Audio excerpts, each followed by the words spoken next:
Thank you very much, Alex. So, all of this linked healthcare data, and how do we convert it into useful information, particularly for research users who want to study large numbers of phenotypes but perhaps aren't so familiar with the healthcare systems that are used in the UK and with the challenges that those present. So you've seen slides similar to this before, showing the four main sources of data that we have, and the fact that we have coverage for death, cancer and hospital admissions data for our entire cohort, and currently just under half the cohort for primary care information. The types of data that we have, you can see here summarized on this slide, and they're relatively straightforward for the top three, so dates and information on cause of death, site, stage and grade of cancer, or in the case of hospital admissions, diagnoses and procedures. In the case of primary care information, the coding systems cover a lot more types of episodes. So not only are diagnoses coded up as are procedures, but symptoms and signs are also coded. So, for example, things like wheeze or low mood, rather than necessarily a diagnosis of asthma or a diagnosis of depression. Specialist referrals are coded up as well, as are prescriptions and laboratory tests in many cases. So that creates great opportunities and great richness, but also additional challenges. And many of you will be familiar with the coding systems that are used for the top three of these, principally the International Classification of Diseases, and most of the information that we have from these sources is in ICD version 10, which has been being used in the UK for quite a number of years, with procedures in the hospital admissions dataset coded to something called the OPCS4. In the case of primary care, the coding systems are much more challenging. So in the International Classification of Diseases, if you go down to the most detailed level, there's about 10,000 separate codes. If you rack up back one level, there's about 1,000 different coded entities at a slightly lesser level of detail. That's reasonably straightforward to handle, as is an understanding of the hierarchical nature of the chapter-based coding system. In primary care, in Read version 2, there are about 70,000 different codes for different entities across those different types that I've described. In Read version 3, which is now being used widely and is the largest is used in the largest amount of primary care data that we currently hold, there are 250,000 different codes potentially available to GPs to apply. Some of them look as if they mean almost the same thing, but they exist, and it's important to understand that. So that adds a layer of complexity to how we need to help researchers understand these data. And then BNF and DM and D codes are different systems that are used to encode drug prescriptions.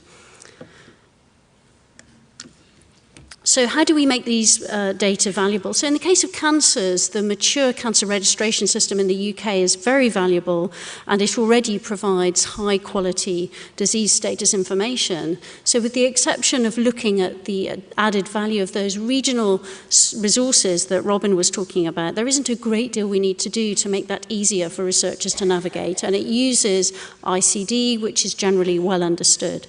For non-cancer conditions, as Mark was alluding to, we plan to rapidly create disease status flags for around 1,000 conditions based on the 3-digit level of the ICD-10 coding system.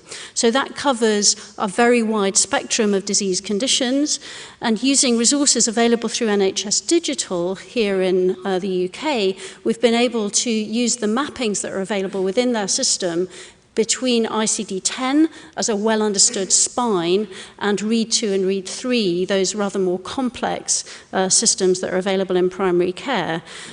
And we've also mapped information from participant self-report at baseline across to ICD-10 format. And that's what's enabling us to do that. So that means we can combine information from self-report at baseline, the hospital admissions, primary care, and the death registry information, and map it all to an ICD-10 format. So that's not going to be perfect, but it will give coverage for a wide range of diseases. So what are the limitations of these linked healthcare data for assessing participant outcomes? Well, first of all, they're pretty messy real-world data. They're collected at the clinical coalface. They're encoded by coders who usually sit in the windowless basements of hospitals and aren't paid very much money, and that's where they come from. It's actually amazing that they are as good quality as they are, and although they're not 100% accurate, the rate of administrative errors is really very low. They, of course, are subject to clinical errors as well, and as you know, those of you who are clinicians particularly, patients may be initially diagnosed and labelled with one condition, and then over the course of time that changes, but the code generally will stay in their records, so there's also conflicts within the record of any particular participant. So we will be using and deploying these comprehensive NHS digital map-based tools to combine data across the different coding systems. As I've suggested, they're not perfect and they haven't been extensively validated condition by condition, but they will provide a very useful scaffold for researchers who want to simultaneously study many conditions or want to focus on one condition but take account of others. They will miss cases, and that's because the mappings through to the primary care data focus on diagnosis codes. And as I mentioned before, there are many codes that are used in primary care settings that may signify a diagnosis without a diagnosis label being applied. So, for example, the combination of wheeze and prescription of an inhaler might signify asthma or COPD, or repeated referrals to a COPD specialist nurse assessment clinic might signify a diagnosis of COPD without that diagnostic label actually appearing in the record. And for some diseases, quantitatively, that can be very important. Some conditions are not well captured at all by these health record systems, as Robin alluded to, and those include, for example, many mental health conditions or decline in cognition prior to an established diagnosis of dementia.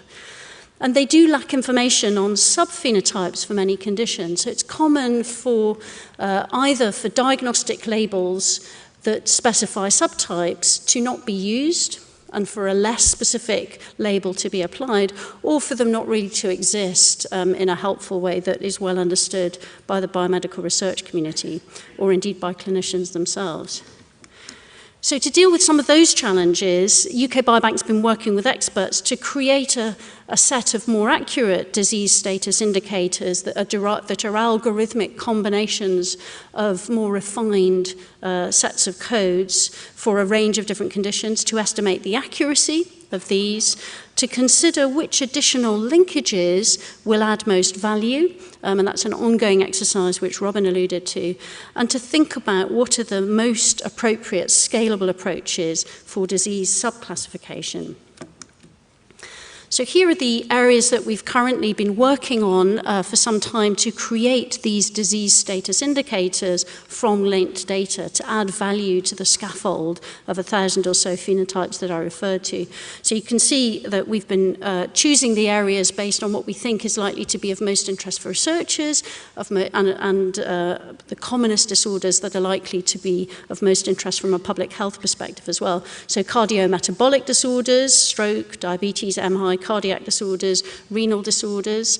You can see on the top right there, ocular disorders, and then respiratory conditions, COPD, asthma, inflammatory, venous thromboembolism. And we have a very active mental health group helping us to deal with that side of things. Musculoskeletal conditions, including fractures, which Nick Harvey, who was at the back, has been helping us with, and arthritis, and then dementias and other neurodegenerative conditions.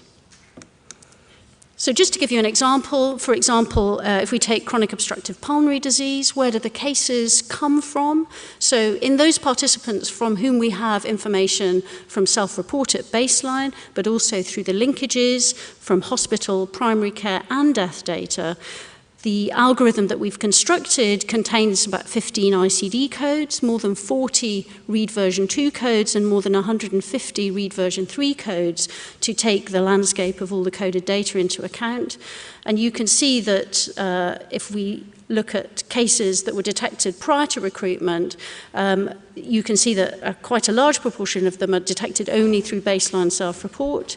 If you look at incident cases that are detected after recruitment, you can see how important primary care data is as a source of this condition, with nearly 60% of the cases being detected through linkages to primary care data alone, because they're not associated with a hospital admission or haven't been yet. In terms of accuracy, we've been reviewing the published literature to see how accurate these coded data are for identifying cases of disease. And here's a summary of some of the work on dementia, summarizing what's out there in the literature, which in summary shows wide variation in different studies, but suggests that the positive predictive value, that is the number of cases identified by codes that are true positive cases, is generally pretty high. It's pretty good for Alzheimer's disease. It's not quite so good for vascular dementia. And interestingly, we have replicated those results largely in our direct studies.